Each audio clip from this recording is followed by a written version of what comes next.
오늘 또 금요일이니까 우리는 기법 공부를 하나 해야 되겠죠? 오늘 우리가 같이 공부하게 될 기법은 이렇게 여기서 들어올린 다음에 여기서 뭔가를 만들어주고 급등이 나오는 애들을 많이 보셨죠? 이런 거를 일반적으로 고가놀이라고 해요. 고가놀이라고 들어보셨죠? 근데 고가놀이를 내가 들어봤지만 도대체 그거를 어떻게 하는 것인가? 여기서 사면 시간을 되게 많이 아낄 수 있을 것 같은데 너무 높이 올라왔어. 나는 무서워서 못하겠어. 그러신 분들이 많으셨을 것 같아요. 그래서 그 패턴을 한번 배워보도록 하겠습니다. 대충 이제 어떤 기법이냐면 이렇게 들어올리고 나서 여기서 이제 크게 꺾이지 않는 상태에서 어떤 시그널이 나왔을 때 이렇게 매수 박스를 쳐두면 여기서 매수가 되는 거예요. 그리고 나서 이렇게 급등이 나올 때 팔아주는 거죠. 매수 타점을 직접 한번 보면 방금 했던 거랑 같은 종목이에요. 같은 KC 코트렐이에요. 여기서 들어올리고 안 꺾이는 거 보고 나서 어떤 시그널이 나왔을 때 매수 박스를 치고 매수를 적절하게 잘 한 후에 여기서 이제 팔아주는 거예요. 상한가를 끝까지는 다 먹지는 못했지만 여기서만 팔아도 수익이 크게 나요. 이게 작아 보이지만 제가 산 자리에서 이렇게 해보면 24%가 찍히죠. 실제로 이렇게 수익이 금방금방 난단 말이에요.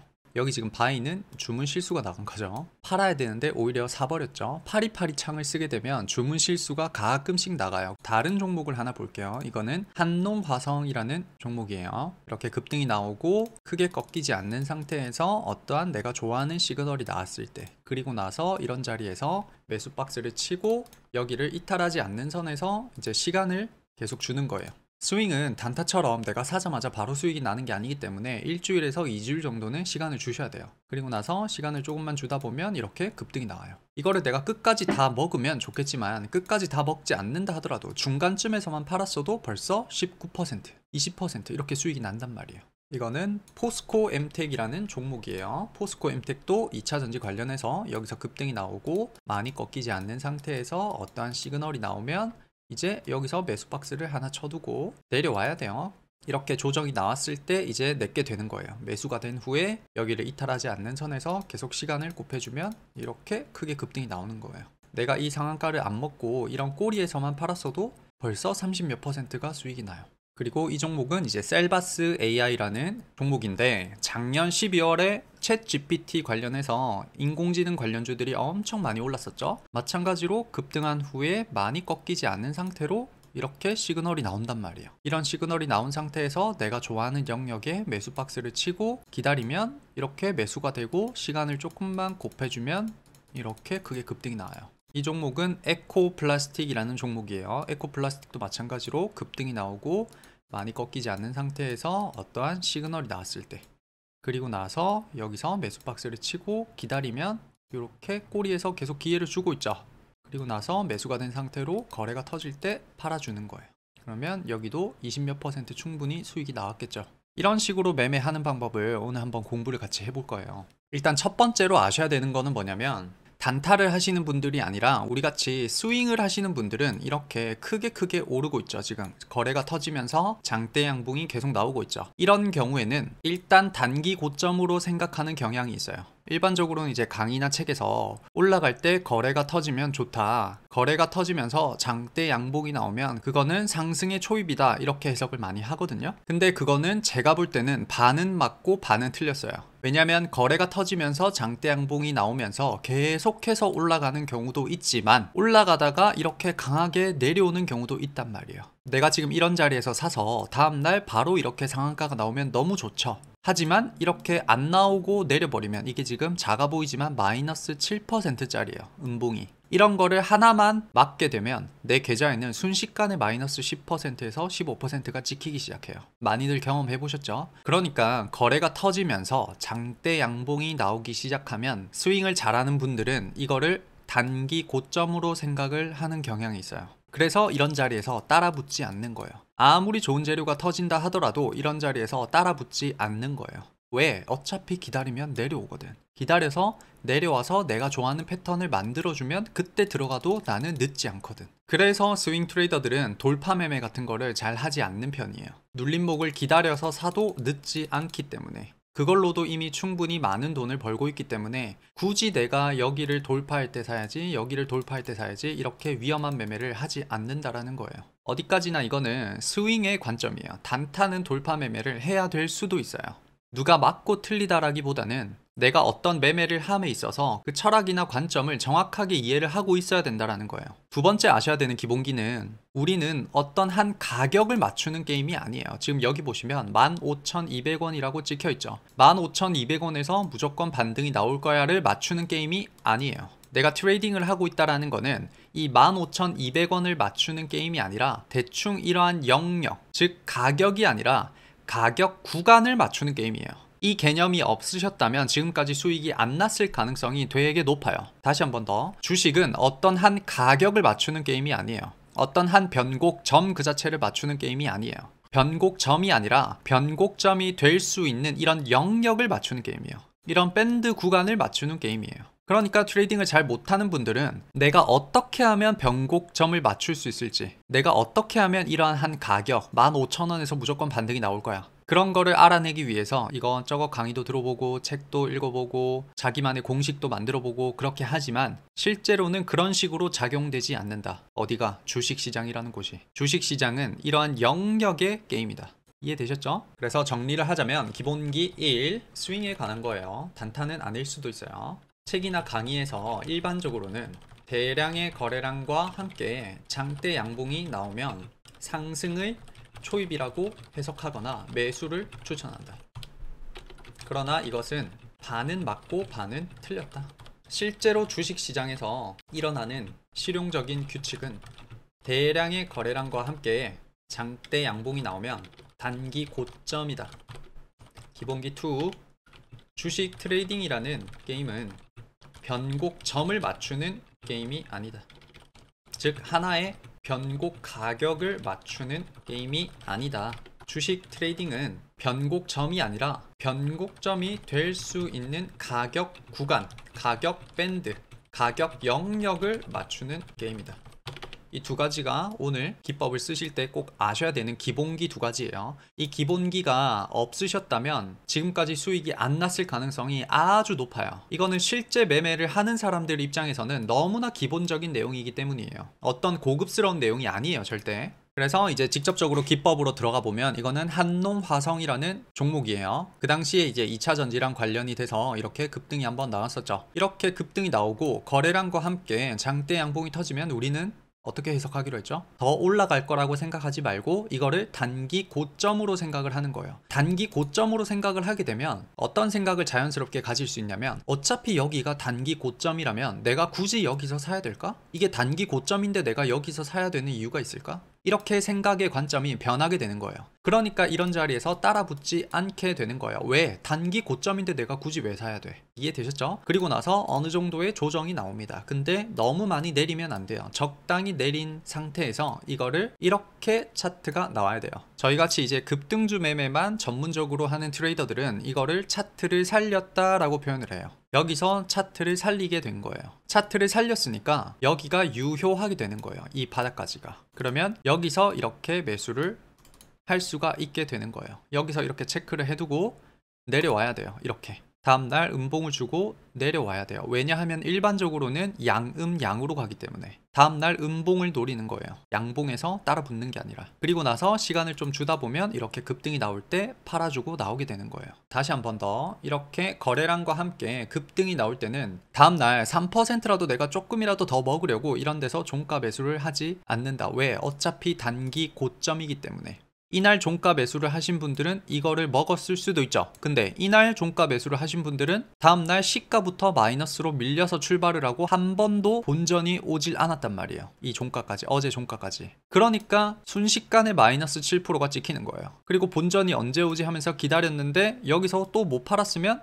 또 마이너스 7%가 찍혔어요. 그럼 벌써 마이너스 15%가 넘어가는 거예요. 이런 매매를 하지 않는 게 중요하다. 왜? 여기서 이렇게 거래가 터지면서 장대 양봉이 나올 때는 일반적으로는 단기 고점이기 때문이에요. 단타는 너무 좋겠죠, 이런 자리에서 매매하기에. 하지만 스윙은 이런 자리에서 매매하기에는 부담스럽단 말이에요. 오히려 기다려야 된단 말이에요. 그리고 나서 내려오다가 많이 꺾이지 않는 상태에서 이렇게 차트를 살려줄 때, 차트를 살렸다면 여기에 손절 라인을 긋고 여기서 대응을 한번 해보는 거예요. 이런 식으로. 그러면 다음날 바로 상한가를 가버리면 내게 아니다라고 생각을 하고 다음날 음봉으로 나한테 기회를 주면 이렇게 매수가 되고 시간을 조금 주고 기다리다 보면 이렇게 올라가게 되는 거예요. 하나 더 해볼까요? 이거는 포스코 엠텍이라는 종목이에요. 포스코 엠텍도 갑자기 거래가 엄청나게 터지면서 상한가를 주고 다음날도 장중에 16%까지 많이 올랐죠. 이럴 때는 뭐라고 해석한다? 단기 대답 한번 해보세요. 단기 고점으로 해석을 하기로 했죠. 그러니까 따라 붙을 필요가 없는 거예요. 왜? 어차피 내려오거든. 어차피 내려오게 돼 있어. 어차피 내 손바닥 아니란 말이야. 그러다가 시간을 주고 조금 기다리다 보면 이렇게 차트를 살려주게 돼요. 그러면 여기까지가 유효하게 되는 거예요. 그러면 이런 자리까지 조정이 나오면 이제 내게 되는 거예요. 조정이 안 나오고 여기서 바로 상한가를 가버리면 내게 아니다 라고 생각을 하는 거예요. 이렇게 와줘야 돼요. 왔으면 자신 있게 매수를 하는 거예요. 이거를 깨고 내려가면 어떡하지 하지 말고 일단 자신 있게 매수를 하는 거예요. 원칙에 왔으니까. 그리고 나서 시간을 주고 기다리다 보면 이렇게 급등이 나와요. 하나 더 해볼까요? 거래가 터지면서 장대 양봉이 나오면 일반적으로는 단기 뭐다? 고점으로 해석을 한다. 그리고 나서 조정을 기다린다. 알아서 내려온다. 알아서 내려온다. 그리고 나서 예쁘게 이렇게 살려줄 때 이때부터 행동 개시에 들어가는 거예요. 이렇게 매수를 하면 좋겠다라고 생각을 하는 거예요. 그러면 계속 여기서 꼬리에서 기회를 주고 있죠. 그리고 나서 시간을 조금만 주고 기다리다 보면 이런 급등을 먹을 수가 있어요. 지금 우리가 이 자리에서 봤지만 여기도 똑같은 패턴이 만들어져요. 들어 올렸죠. 거래가 많이 터지면서 여기서 장대 양봉이 나오고 나서 조정을 기다리다 보면 예쁘게 들어 올리는 구간이 나와요. 이럴 때 이렇게 한번 매수 박스를 체크를 해서 대응을 한번 하다 보면 이렇게 급등을 먹을 수가 있는 거예요. 다음은 셀바스 AI예요. 작년 12월에 챗 GPT 관련해서 인공지능 관련주들이 엄청나게 많이 올랐었죠. 그때 처음으로 갑자기 거래가 들어오면서 장대 양봉을 만들어줘요. 그러면 뭐라고 해석한다? 단기 고점으로 해석을 한다. 더 올라갈 거를 생각하지 말고 내려올 거를 생각을 하는 거예요. 조정을 기다리다 보면 이렇게 차트를 예쁘게 살려주는 경우가 나와요. 그러면 여기까지 선을 긋고 대응을 한번 해보는 거예요. 매수 박스를 치고 나한테 기회를 주면 좋겠다라고 생각을 한번 하고 있는 거예요. 이렇게. 그러면 여기서 매수가 되겠죠. 그리고 시간을 조금만 주고 기다리다 보면 이렇게 급등이 나와요. 지금까지는 이제 최근 차트만 봤는데 예전 차트로 한번 돌아가 볼게요. 첫 번째는 옵티시스라는 종목이에요. 옵티시스는 그 당시 이제 메타버스 관련해서 많이 올라갔어요. 이렇게 거래가 많이 터지고 올라갔을 때는 단기 고점으로 해석을 한다. 여기서 더 올라갈 거를 생각하지 않는다. 기다리다 보면 이렇게 자연스럽게 조정이 나와요. 나오다가 여기서도 차트를 살렸죠. 이렇게 예쁘게 차트를 살리는 게 좋아요. 예쁘게 차트를 살렸을 때 이 자리까지 한번 보는 거예요. 이렇게 기회를 줘야 돼요. 내 매수 박스에 들어와야 돼요. 들어오지 않으면 매수하지 않는다. 계속 들어오고 있죠. 그러면 시간을 주고 조금만 기다리다 보면 이렇게 급등이 나와요. 이거는 한국 BNC예요. 한국 BNC가 과거에 이제 코로나 치료제 관련해서 여기서 상한가를 치면서 대량의 거래량이 들어왔죠. 이럴 때는 이제 단기 고점으로 해석을 한다. 여기서 쫓아가지 않는다. 기다리면 알아서 내려온다.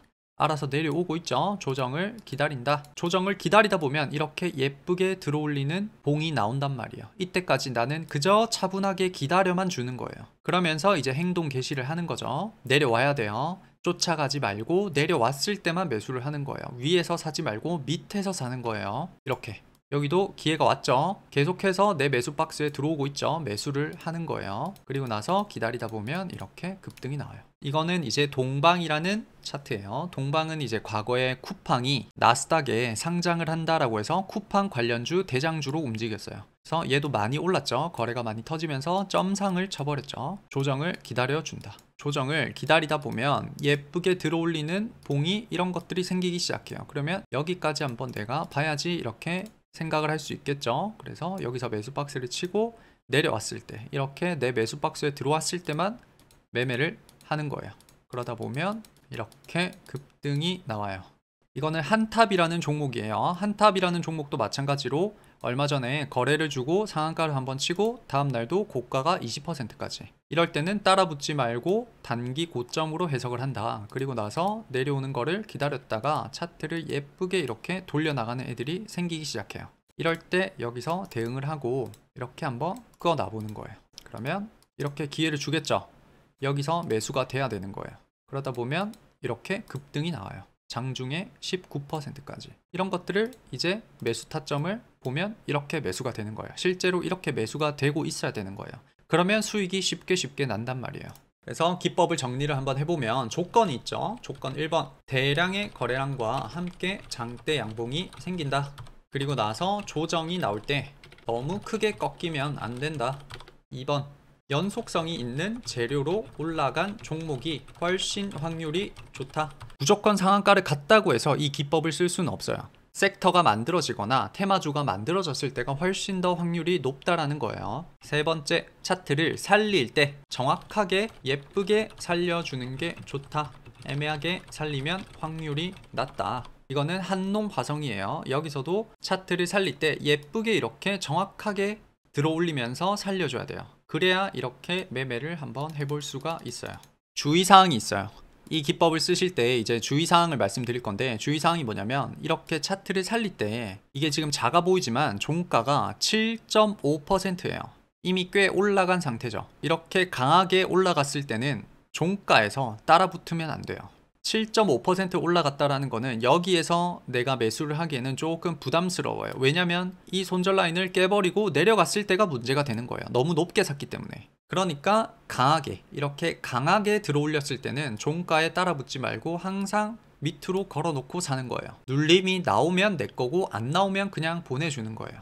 그리고 두 번째 주의사항은 여기 내가 생각한 손절 라인을 깨고 내려올 수도 있겠죠. 그때는 미련을 갖지 말고 그냥 손절을 하고 나오는 거예요. 아, 이거 아닌가 보다 라고 생각을 편안하게 하는 거예요. 이런 기법 영상을 올릴 때마다 항상 달리는 댓글이 어떤 댓글이냐면, 주주총회님, 근데 여기를 깨고 내려올 수도 있지 않나요? 깨고 내려오면 어떻게 해야 되나요? 그냥 손절을 해버리면 되죠. 이런 질문의 의도가 뭐냐면 이런 손절 라인을 절대로 깨지 않는 기법을 알려주세요 라는 뜻이에요. 즉 100% 되는 기법을 알려주세요 라는 거거든요. 그런 거는 없어요. 우리가 지금 하고 있는 금융시장에서 어떤 금융시장이든 상관없어요. 금융시장에서는 리스크를 가지지 않겠다라는 거는 내가 돈을 안 벌겠다라는 뜻이에요. 수익이라는 단어 뒤에는 필연적으로 쌍둥이처럼 리스크라는 애가 따라붙어요. 비유를 하자면 내가 어떤 볼펜의 한쪽 끝을 이렇게 집게 손가락으로 들었다고 치면 반대쪽에 있는 볼펜의 끝도 따라올 수밖에 없다라는 거예요. 볼펜의 한쪽 끝만 들 수 있는 방법 자체가 없단 말이에요. 그러니까 내가 수익을 내고 싶다면 리스크를 감수해야 돼요.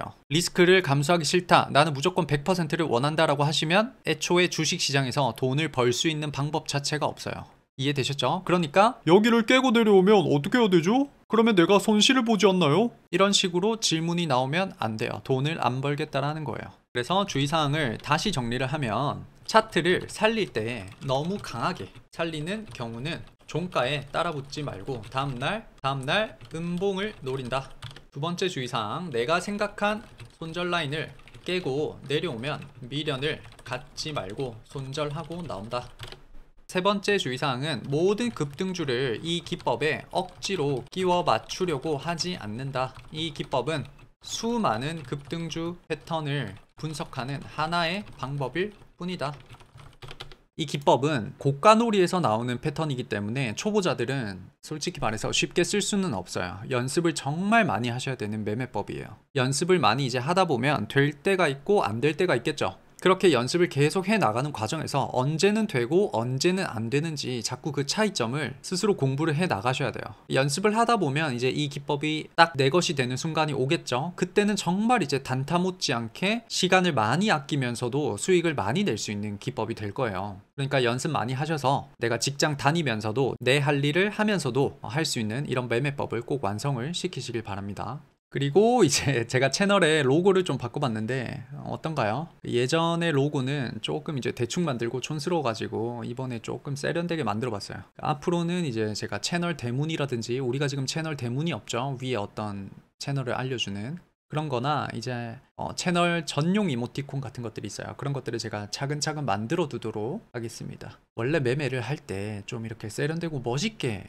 하는 게 중요하거든요. 매매를 잘 하는 것도 정말 좋지만 멋있게 하는 것도 장기적으로 하는 데 있어서 정말 중요하다고 봐요. 내가 나 스스로를 멋있게 생각을 해야 더 자신감도 생기고 더 매매도 잘 되는 법이거든요. 그래서 아무튼 오늘 이렇게 해서 오늘 고가놀이 패턴 첫 번째는 여기서 마무리하도록 하겠습니다.